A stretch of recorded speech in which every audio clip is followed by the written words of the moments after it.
The number one thing that so many of us are terrified of when we start law school: cold calls.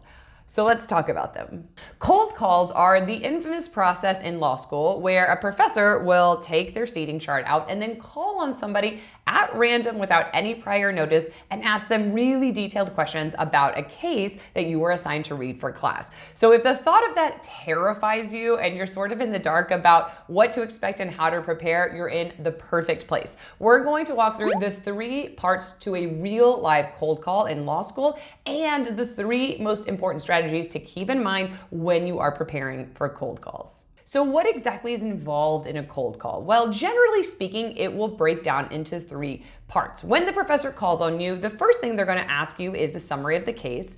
The second thing they generally ask you are follow-up questions about specific details in that case. And then the third thing they're going to ask you are these hypothetical scenarios about what happens if the facts are slightly different or the reasoning is slightly changed. So for example, let's say that you're walking into your contracts class and one of the cases that you were assigned to read for class was Hawkins versus McGee. So at the beginning of class, the professor might look down at their seating chart and say, "Miss Vorpal, tell us about Hawkins versus McGee."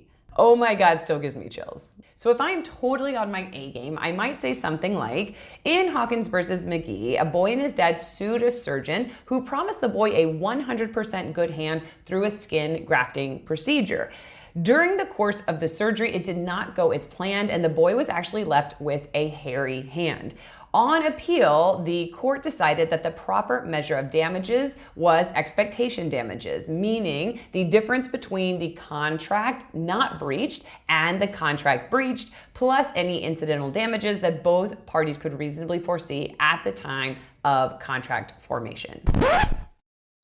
Totally ignoring, by the way, that I've never answered a cold call in law school that succinctly, that confidently, or that on point. The second part of the cold call is generally your professor following up with more detailed questions about the summary you just gave. So maybe your professor asks you something like, well, what were the actual words the surgeon used when he made the promise to the boy and his father? Or what were the damages that the jury found were appropriate that the appellate court decided were not relevant?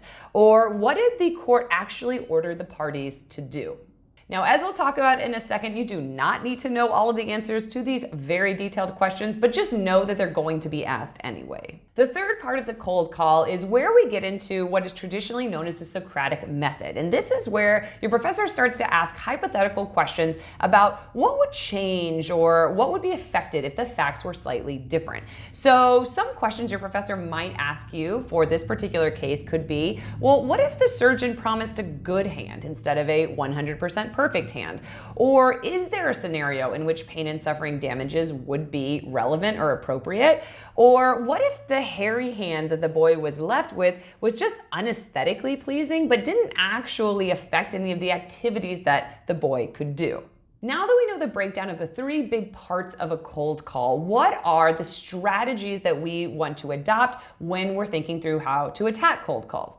Well, the first one is to know that cold calls are 0% of your final grade. Now, this is incredibly important to keep in mind because so many new law students wind up spending 90% plus of their time reading and preparing for class based on the sheer fear of cold calls alone. But when we take a step back and get really strategic and intentional about how we're spending our time and energy, we don't want to be spending 90% of our time and energy on something that's 0% of our final grade. So instead, a much better approach is to walk into class with a C+ understanding. That is what we are shooting for, a C+ understanding. And the way that a C+ cold call looks is that you're going to be referencing your case brief and you're going to be stumbling through the answers and you're going to be not knowing all of the answers to all of the questions, and that's exactly what we are shooting for. The second strategic point to keep in mind about your cold call approach is that you are not supposed to know all of the answers to these questions. Your professor is going to be asking you incredibly detailed pieces of the case that will never show up on final exams. And part of this is hazing and part of this is just trying to challenge you.